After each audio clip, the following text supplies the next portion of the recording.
Hare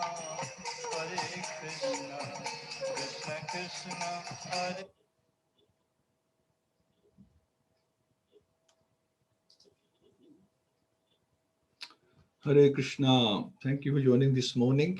We'll make a start and Srimad Bhagavatam class and attentive japa. So we've been talking about the questions asked by Maharaj Parikshit to to the Muni, Sukadeva Goswami, and he was answering the questions. And then last week we were discussing about how when we are chanting and how we should avoid offenses to make it potent, otherwise you don't get the benefit.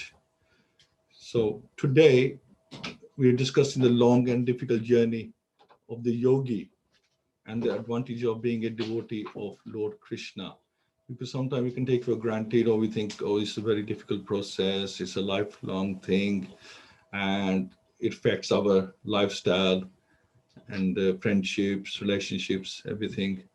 But I just want to compare what we have here, how precious it is and how important it is and how easy it is compared to the other processes. So 2 weeks ago, we were discussing about people who don't have faith in Krishna and don't want to hear Srimad Bhagavatam and believe that spirit is a formless and all-pervading. And well, those people should at least become detached from material enjoyment, because that is the main purpose, to sever the attachments to their bodies and everything related to them, including their family members, which is easier said than done. And that is why it's recommended in the Shastra that after 50 years of age, it's recommended that one should leave home. They should go to a solitary sacred place and engage in Ashtanga yoga. And the yogi, by chanting Om and fixing mind on the limbs of Vishnu, will become peaceful and develop clear spiritual vision. So that is recommended in the Shastras, that by the age of 50, we should become a one-prastha and we should go to a solitary place. But to be honest, you don't need to do that, and Grihasthas don't normally do that kind of thing, because there is really no need. You can do it right here in your home. You can become detached at your home from material things, but it takes a lot of practice and a lot of effort. So we're discussing the yogi and the Lord in the heart, and how meditating on the super soul, the yogi makes his life successful. So now we talk about the yogi, Ashtanga yogi, not Bhakti yogi, Ashtanga yogi, and also about how he has to do very difficult austerity and worship of the Lord for many years to achieve this level. So let's do a quick prayer first of all. Om Namo Bhagavate Vasudevaya. Om Namo Bhagavate Vasudevaya. Om Namo Bhagavate Vasudevaya. Mukham Karoti Vachalam Pangum Ramyate Garim Yat Kirpa Tamam Vande Shri Guru Din Taranam Paramanam Madhavam Shri Chaitanya Ishram Hari Om Tassat. Narayanam Namaskritya Naram Chaiva Naratamam Devim Saraswatim Vayasam Tato Jayam Udirayet Nastapre Yashab Abadareshu Nityam Bhagavat Sevya Bhagavati Uttam Shloke Bhakti Bhavati Nistiki. So, first of all, those people who don't believe the Lord being personal or having a spiritual body, is recommended here. So this is a very, very important topic to understand. So people who don't believe the Lord being personal or having a spiritual body, they could fix their mind on the Virat Roop of the Krishna. So people who don't believe that Krishna is God, or Krishna or God has a human-like body, they can fix their mind on the Virat Roop. That's imaginary body of God.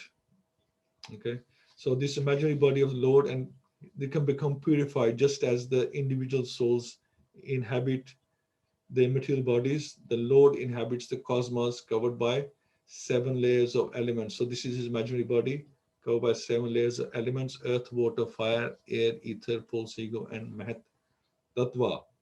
These are 7 layers. So the cosmos is the Lord's energy, and since he is absolute, his energies are not different from him. Thus, even meditating on his impersonal cosmic feature, imagining it to be him. So the Virat Roop of clouds, of mountains, of rivers, of the sun and the moon, everything, we just imagine that is Krishna's body or the God's body. So that can help the conditioned soul to indirectly associate with the Lord. Not directly, at first of all, we can associate indirectly. This will gradually free him from the impurities in the heart. So even just imagining the Virat Roop as God can purify us. This is for the very people who don't believe that Krishna is God. So even for them, this there's something they can do. So so these impurities in the heart impede realization of Krishna's spiritual form. So this Ashtanga yoga carried out by the yogi is a very difficult process and works in 8 parts. The first 4 parts are as follows. So this is a yogi who doesn't believe that Krishna is God, but he wants to realize God. He believes God is impersonal, is invisible, and he wants to realize that form. And then he still has to go to the Ashtanga yoga system by imagining the Virat Roop to be God. So there's 8 parts to this process. First is yam, which means practicing self-restraint and celibacy and fasting. So you start with that, controlling the senses and practicing celibacy and doing a lot of fasting. Then there's niyam, means adopting practices helpful for spiritual advancement, such as bathing 3 times daily in sacred rivers and practicing contentment and introspection. So, you have to bath 3 times a day for the yogi, and just introspect yourself and what issues you have and what attachments you have. Third is recommended asana, sitting on a sacred kusha, practicing sitting on a sacred kusha with back straight. And then fourth is pranayam. So yam, and then you go pranayam, controlling the breath and chanting om and focus on this sound. So these first processes, yam, niyam, asana, and pranayam. So these first processes help one to rise to first stage of transcendence, Brahman realization. That's what we're talking about. That God is impersonal, He's invisible. You get Brahman realization. Now, by above methods, the mind becomes progressively spiritualized. So this is amazing. Just by doing that, your mind can become spiritualized. Then there's another 4 processes. Pritihara.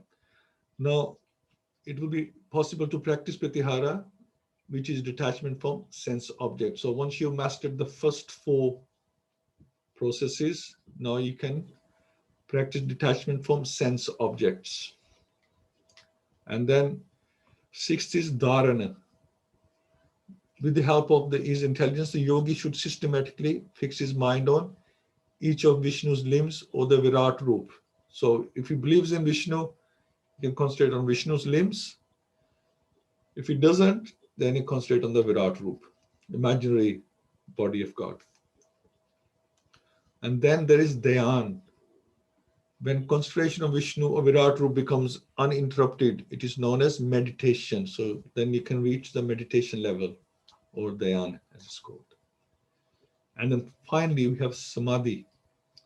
So by above such contemplation, the yogi ceases to identify with the material body and mind and experiences his spiritual nature.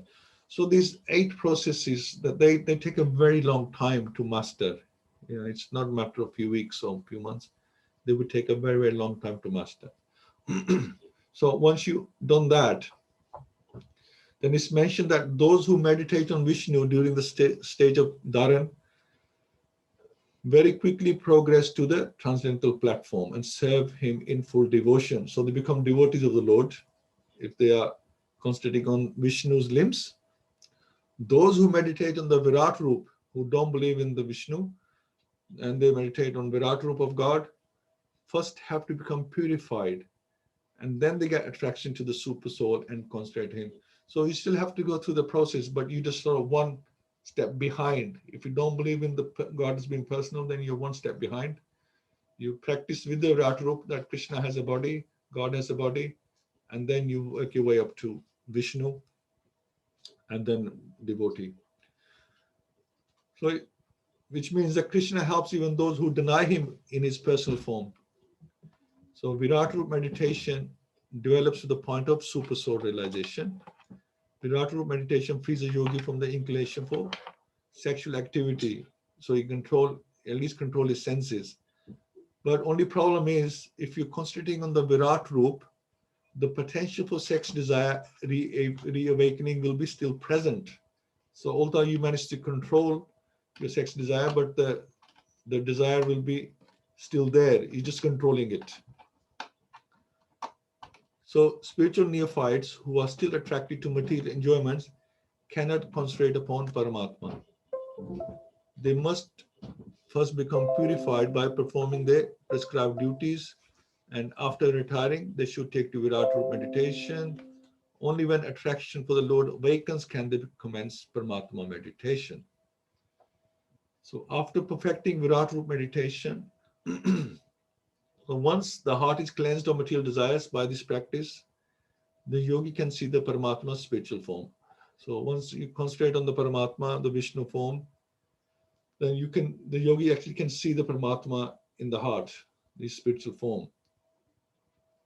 So this form varies according to the size of a person's body. The super soul resides in the region of the heart. He has 4 arms.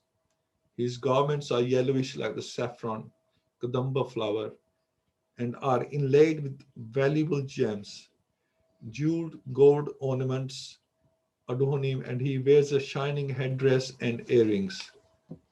In his lower right hand, he carries a lotus. In the upper right hand, he holds a disc, and in the upper left hand, he holds a conch shell, and the lower left hand is a club. So a description of Lord Vishnu is given here as Paramatma, what he looks like, and this is what the yogi would see in his heart. So that is Paramatma realization.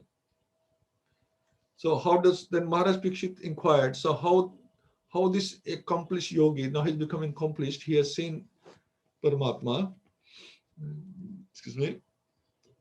How the accomplished yogi who had successfully meditated on the Paramatma should prepare to die, because that is Maharaj Parikshit's main interest, isn't it? He wants to know about what happens to person when he's about to die, because that is his situation right now.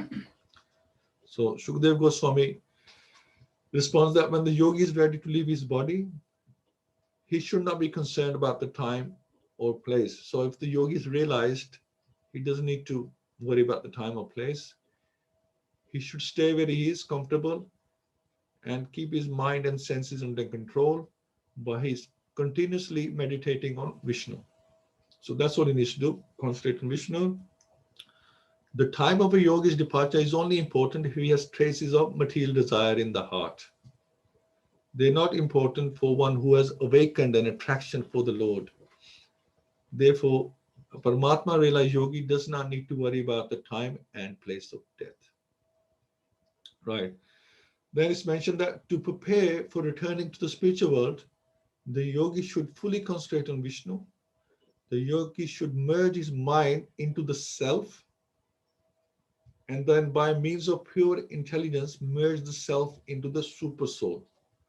So, it sounds very complicated. What has he exactly got to do? Now, the thing is, the tendency of the mind is to accept and reject activities. This is what the mind does. Likes, dislikes, accepts, and not accept. and reject based on sense gratification. So, something it likes, it'll accept. Something it doesn't like, doesn't please the senses, it will reject. However, the self is Krishna's eternal servant. So self is our soul, obviously us, the soul.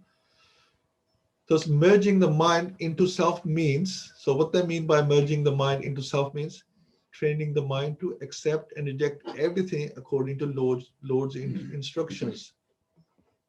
This way the self and the mind both become servants of the Lord.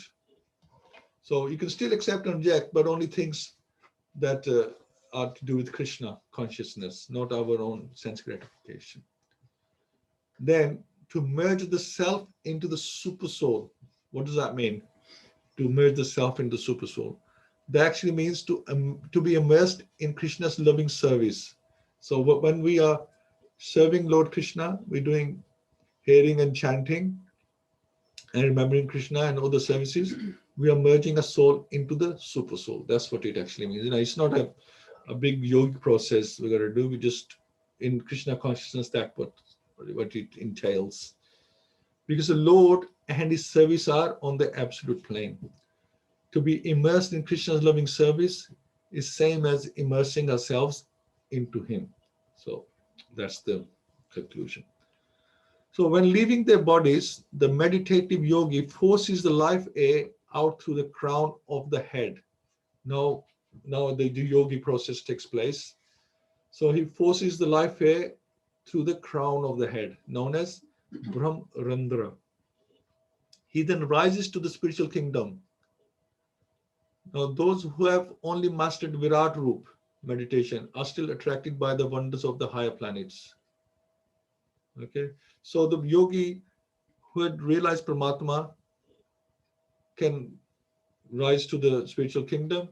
Those who have only mastered Virat Roop and they die,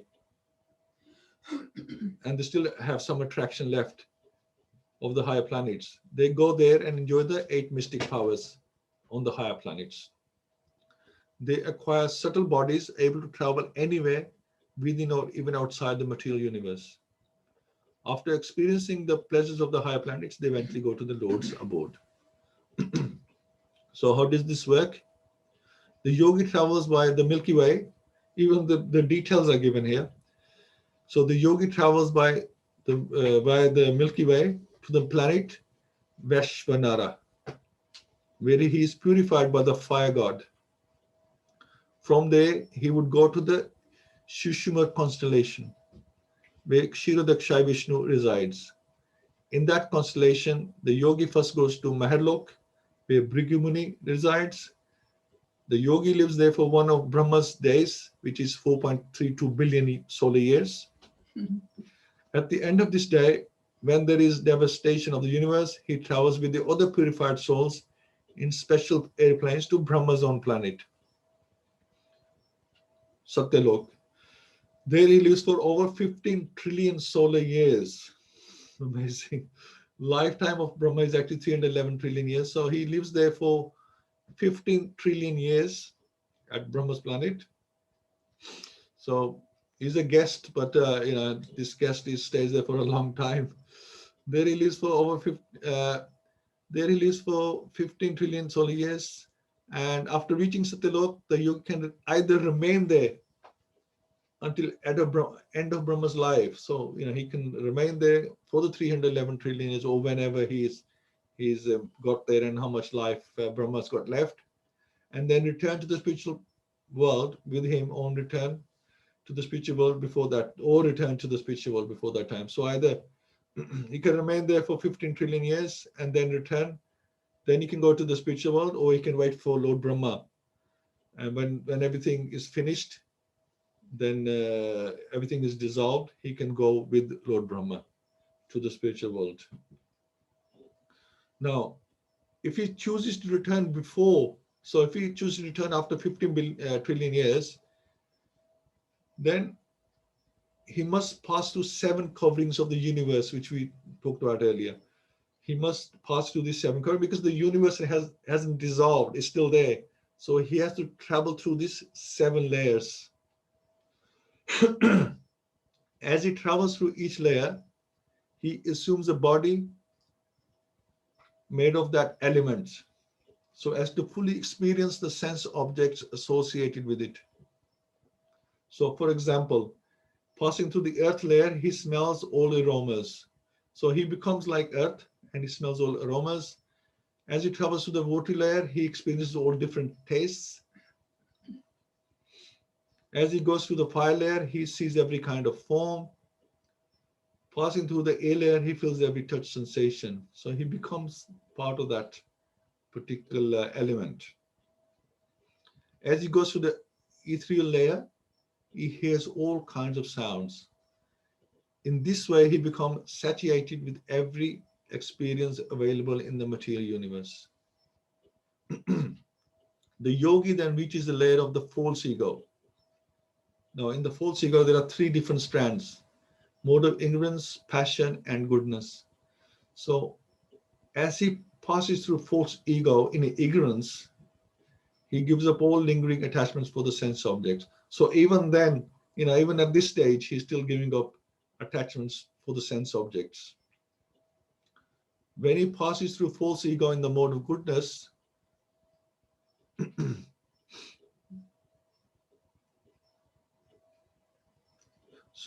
so when he passes the false ego in the mode of passion, he stops identifying with the senses. When he passes through the false ego in goodness, he gives up the material mind. So his mind is spiritual right now. In other words, he gives up the tendency to accept and reject things based on the consideration of his own happiness. Then the yogi attains his pure consciousness in which he thinks only for Krishna's pleasure. So that is our end goal, thinking how we can please Krishna, how we can give pleasure to Krishna. And after all these processes, the yogi is still trying to achieve this. The final layer the yogi passes through is that of Mahat Tattva. By this, the yogi becomes free from the influence of time and the three modes of nature, because that's what the Mahat Tattva is activated by. So after the yogi reaches the spiritual sky, he can enter one of the spiritual Vaikuntha planets to associate with the Supreme Lord personally and never be again influenced by the material energy. This is how the yogis who don't accept Krishna's personal form can attain his spiritual kingdom. So if you don't accept Krishna's personal form, it'll take trillions of years and all that effort to get to Krishna. So for us, there is a direct path that we are taking. So this shows how easy it is for us compared to what this yogi has to do. So when you contrast these two things, then you think, oh God, this is really easy. But when we contrast between what we're doing and what the rest of the population is doing, having fun, eating, drinking, being merry, then we think, oh, this process is very difficult. But when you compare it with the higher, something more difficult, then you think, well, it's all relative. Everything's all relative, isn't it? But it depends on what we compare it with. So this is the difficult path and journey of the yogi over a long period of time. As we can see, without devotional service, it can take a long time and a lot of difficulty to reach Krishna. So by this, we're able to appreciate that those are fortunate who are attracted to Krishna from the beginning, because the process of hearing, chanting, and remembering the Lord are the best means of elevation. It is easy, it is simple, natural, and free from trouble. The devotee immediately experiences happiness. Surrendering to Krishna and rendering him loving service is the perfection of all religious practice. It is most beneficial because Krishna resides in the heart along with the individual soul. When we regularly hear and chant about Krishna, he guides our intelligence to see his loving hand always. Tesham satata yuktanam bhajtam priti purvakam dadami buddhi yogam tam yenamam upyanti te. So to those who are constantly devoted and worship me with love, Krishna says, I give the understanding by which they can come to me. So we have to be constantly devoted and worship him with love, and he will do the rest for us. So Krishna gives buddhi yogam. which is real intelligence, spiritual intelligence, which can be used to go back home. So it's mentioned that the best solution is to daily hear the Lord's message in the form of Bhagavad-Gita and Srimad Bhagavatam. By so doing, material greed and lust will subside, and the devotee will live a peaceful life of knowledge and bliss. So we don't have to do Ashtanga yoga or leave home and do this and that. The remedy is to listen to Bhagavad Gita and Srimad Bhagavatam and follow the instructions of our Guru, follow the vows and the 16 rounds minimum. So when all contamination in the heart is eliminated, he will no longer be attracted to anything unrelated to Krishna.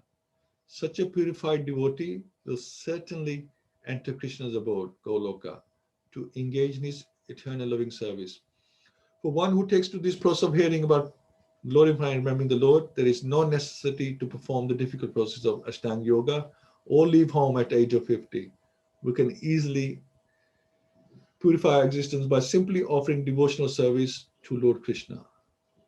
And that is the method recommended in the Srimad Bhagavatam for us, especially in the Kali Yuga. And this is what we have to do. So thank you so much. I think this is a fantastic topic because it really, brings home, how easy we have it, and we should appreciate it a bit more than we do. And I speak for myself, especially that we take things for granted. And really, the opportunity has been given by Lord Chaitanya to us, and then Srila Prabhupada came and he told us his message, and we should use it to our best advantage. So Hare Krishna, thank you so much, and let's hear your realizations on this and what you find from this. And we'll start with the Jai Prabhu. Hare Krishna, Prabhuji. Hare Krishna. Technical today. So you mentioned they want us to purify themselves before they do this yogic meditation. You mentioned Ashtanga yoga process. We got Yam, Niyam, physical asanas, pranayam, Vidya, I can't pronounce it. Then is Dharana, Dhyan, and Samadhi. So the yogi, through yogic meditation, it's either on the Virat route or the Vishnu route. They can, I think, choose their time of leaving, and I think they have to take a journey through planetary systems. I think you mentioned quite a few planets. So if I understood correctly, those who meditate on the Virat route can only reach Satyaloka, and those who meditate on the Vishnu route can, I think, go beyond to the spiritual sky, if I've understood it correctly. So they can penetrate the outer layers, and I think you mentioned this ego plane or whatever. Then yes, so I mean so that's a long route. I mean, going through all these planetary systems, and but I think if you do chanting and everything and glorify the Lord, I think you can go directly to spiritual sky, if I understood it. I mean, I think I've been told you have to take birth in another universe first, where the pastimes of Krishna are taking place. I think the Mahabharata. So that's what I've heard. And so, if I've understood it correctly, that's a direct route. Yeah, that's all. Yeah. Yeah, thank you so much, Prabhu. Absolutely right.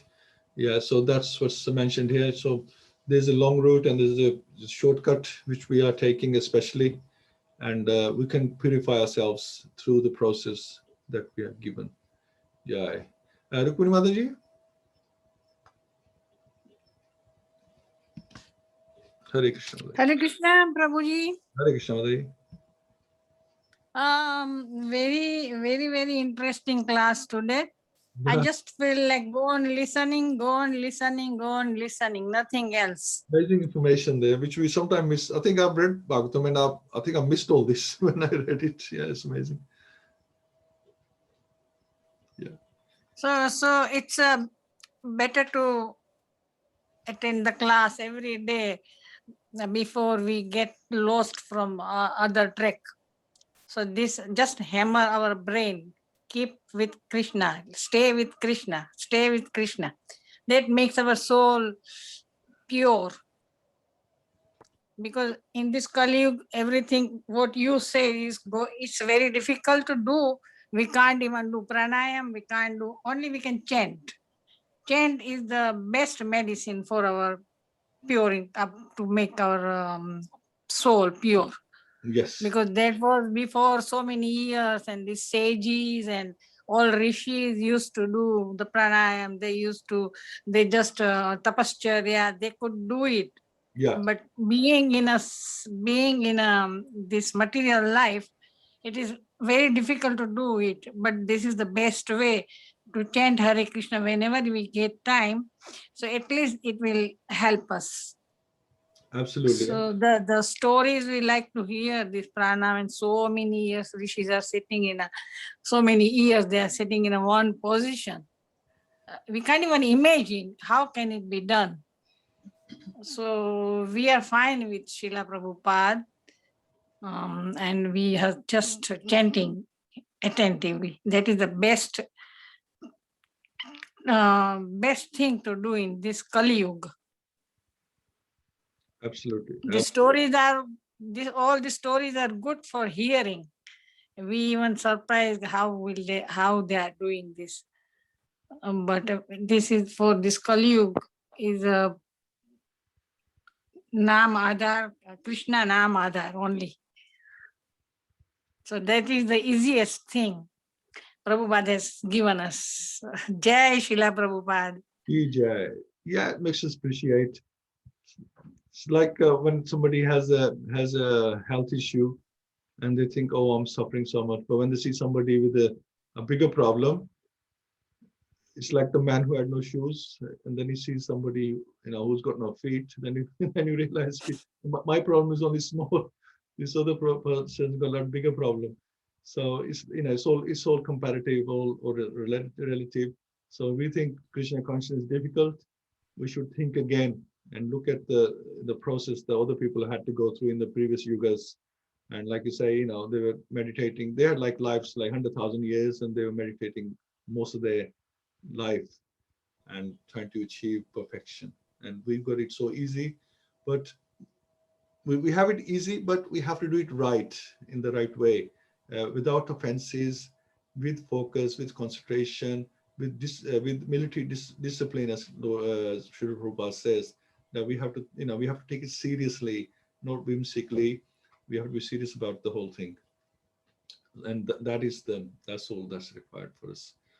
Okay, Partha Prabhu, how are you? Hare Krishna, Prabhu. Hare Krishna. Thank you, Prabhu. We need to listen to the class one more time to make more realizations. Absolutely.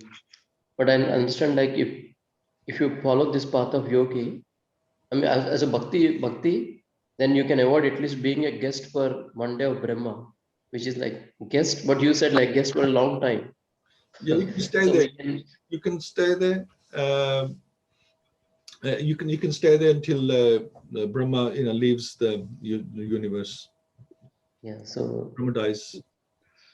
Okay. So Buddhi Yoga is the best. But as you said, nice points, Prabhu, like that should be a perfect one, not doing whimsically, but full of faith. Then it is only a good process. Thank you, Prabhu. Thank you, Prabhu. Prabhu, if you have time today, just tell me something about Bhagavad-Gita Sloka 7.20. So which talks about demigods worship of demigods. If you have time today, just have one read and just tell me something, Prabhu, on 7.20. Probably, next Friday, we're actually, the topic is this is the next stage. Okay. So if it's okay with you, we can do that next week, because that's what that's fine. That's what that's fine. Okay, Prabhu. Okay. Okay, Sarveshi Mataji. Hare Krishna. Hare Krishna. Mostly yogis, they meditate on Paramatma or Super Soul. And Super Soul is planetary or portion of Krishna as a Vishnu with 4 hands holding conch shell, wheel, club, and lotus flower. And the Super Soul of Paramatma, the yogis meditate on, is seated in the hearts of all living entities. His beginning, middle, and the end. That means he was before, he is present with us, and then in the end, when he leave our body, he'll be with us. He never leave our body. And from him comes the remembrance and forgetfulness. Because of Super Soul, we remember, because when you leave our body, we forget everything. So when you take our body, then he makes us remember or forget. And he says in Bhagavad-Gita, he who sees the Super Soul equally present everywhere in every living being is called Pandit. Vidya Bane Sampane Bhambane Ravi Hastini. He gives us knowledge. I mean, these yogis and they meditate with the pranayam, and but what's the purpose? The purpose is to know Super Soul, and what Super Soul, because they want knowledge from him. So he gives us knowledge, intelligence, and he's maintainer for living beings. And he's above the 3 modes of material nature. He's master of material nature. It is said in the Savastra Upanishad that there are 2 birds sitting in one tree in our heart. One is enjoying the fruit that is our soul, and the other bird is a super soul, watches and witnesses. If the bird enjoying the fruit turn his face towards his friend Super Soul, he'll be delivered. It is therefore very essential that every human being here glorify the Supreme Personality of Godhead and be friendly to all the living entities, moving and non-moving, that is the trees and creepers. Krishna is in our heart as a Super Soul. If we want Krishna, we should invite him to be present there in his original form as Sam Sundar. Prabhupada said that a pure devotee can see Sam Sundara form of Krishna in his heart. To prepare the ground, to prepare the heart to receive the Lord, we must take this cleansing very seriously, and then Krishna can reside there. So all this pranam and this to clean our heart, so you can see Super Soul. And we should follow the instruction of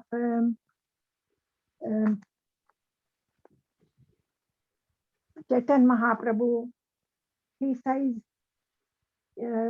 Cheto Darpan Marjanam Bhava Mahabhagni Nirapapanam Shya Karitam Chandrika Vitaram Vidya Buddha Jivanam. That means it has mostly Sankir. How can we clean our heart? It's the Sankirtan, the Krishna Sankirtanam, which cleanses the heart of all the dust accumulated for years together, and this and expression the blazing fire of conditioned soul of repeated death and death. So what the word yogas they do, they're cleaning their heart. So they can meditate on Krishna with 4 hands, the plenary portion of Krishna, that's Vishnu. So, but it's very, very hard to do it. Krishna says in Bhagavad-Gita, it's very hard. But in the end, they reach the same goal as the pure devotees who are doing the devotional service. So, this is the first stage. I mean, impersonalist meditate on impersonal Brahma and the yogas. Paramatma, and the devotees on personality of Godhead, which is very easy. Like you can offer Krishna anything, give prasadam. Whatever you do, you offer to Krishna, that is easier than doing yogis, meditating. It's very, very hard. But then you get reach the same goal. But they do sometimes the yogis, they do it for themselves, for this meditation and everything, because they want to achieve something. But these devotees, they don't do anything for themselves. They do it, devotional service is for Krishna. So it's better to do devotional service than yogis. They do want meditate on Paramatma. But that's the first realization. That's what Krishna is meaning, emphasizing. You can't go straight to devotional service. You have to start. You have to start by step by step. And then it's nice. They see the Krishna see, and then you can start serving Krishna.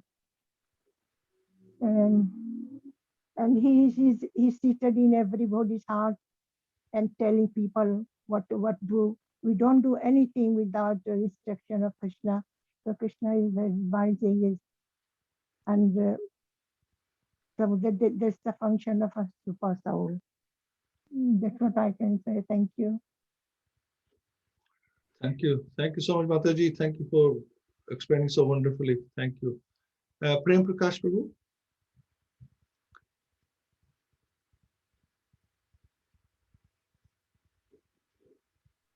Hare Krishna Prabhuji, Dhanne Pranam.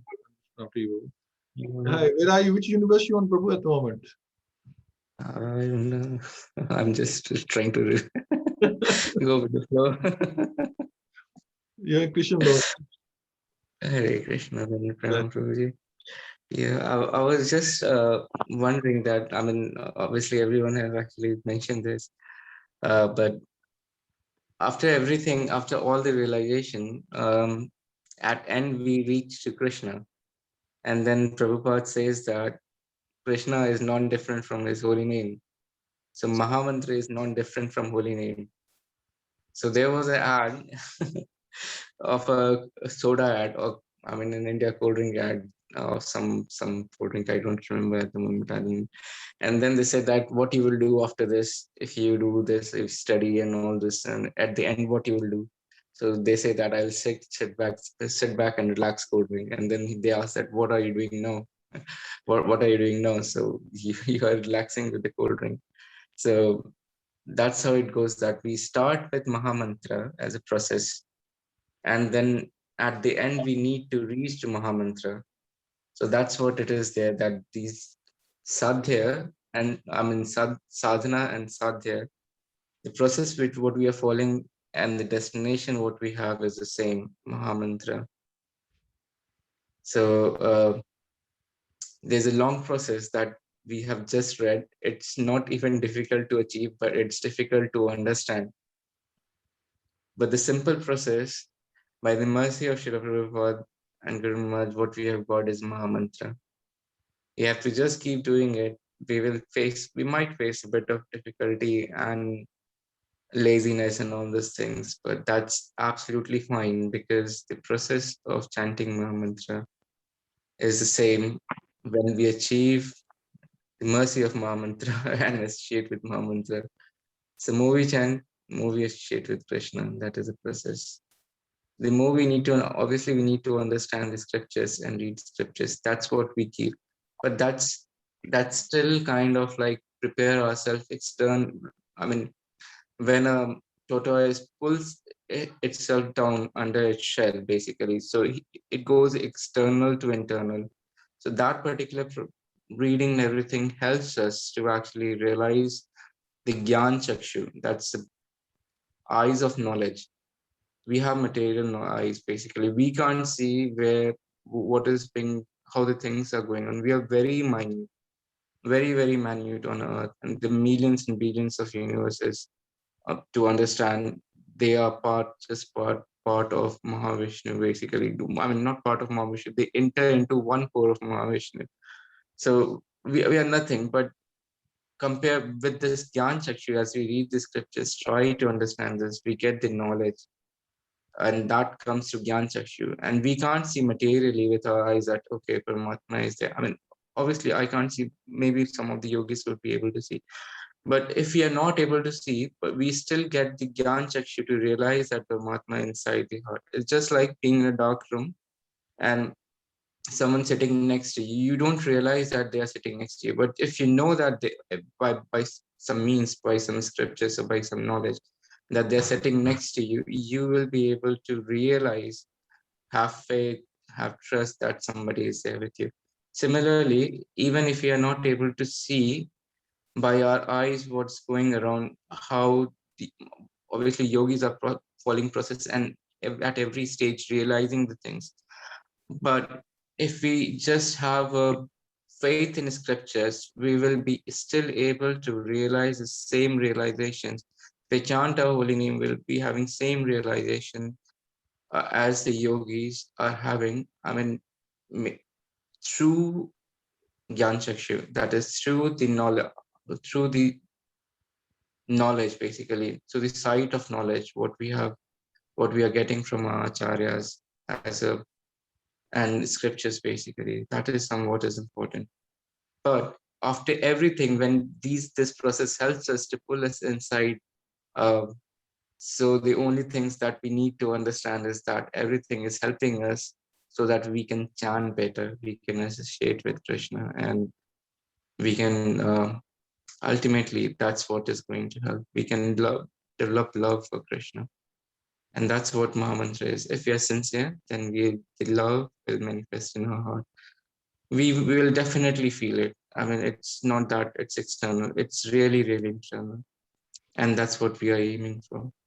Hare Krishna, Prabhuji, that's what I would like to Thank say. you for very nicely explained, Prabhuji, right? And you're right, we need Krishna Nam, Krishna Kam, and Krishna Dham. We need all three. And then ultimately that we're trying to get the Krishna Nam perfected through the other two. That's what you're saying, isn't it? Through Krishna Kam and Krishna Dham. Dham means association of devotees and the knowledge, the torchlight of knowledge that we're looking for to improve our chanting and meet Krishna, purify ourselves so we can actually see Krishna. Brilliant. Thank you so much. Praveen Mataji. Hare Krishna, Prabhuji, pranam to everyone.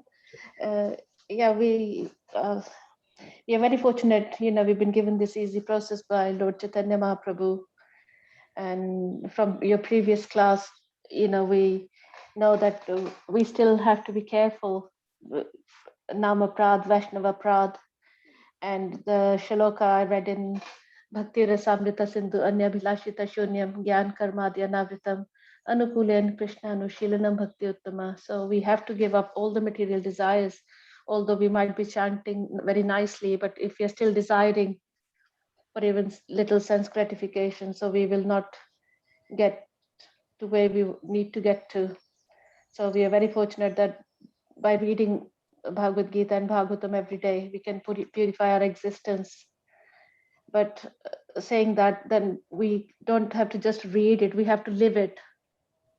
So that's very important. So, and in another lecture I just heard Mataji was saying that there are 4 things if we give them to Krishna, and then we will get his pure love and we will go back to him. Man, Buddhi, Nishtha, that is faith, and self-surrender. So if we work on these things, then yeah, we are on the right path. Hare Krishna, Prabhuji. Yeah, thank you so much, Mother. Absolutely right. Mano Mano Bhava Bhakto. Thank you. Okay, I think, yeah, so next week we're talking about pure devotion. And I think in that class we talk about different types of devotions and demigod worship, etc. So that will be covered next week. And this Sunday we have Bhakti Prabhav Swami coming, and I thought it would be appropriate to talk about Buddhi Yoga, because we're talking about Buddhi Yoga, spiritual intelligence. So Maharaj is going to talk about this more, Buddhi Yoga and nature of self-realized intelligence. So look forward to that. So sometimes we are fortunate to have the opportunity to have a topic, and what we are discussing in this class we can elaborate on it on Sundays as well. So, we're fortunate there that we can do that. So that's for Sunday. Right, let's do a couple of quick rounds. I think Rukmini Mataji would like to start today. Yes. Jai. Jai Shri Krishna Chaitanya, Prabhu Nityananda, Shri Advaita Gadadhar, Shivasni Gaur Bhakta Vrinda. Hare Krishna, Krishna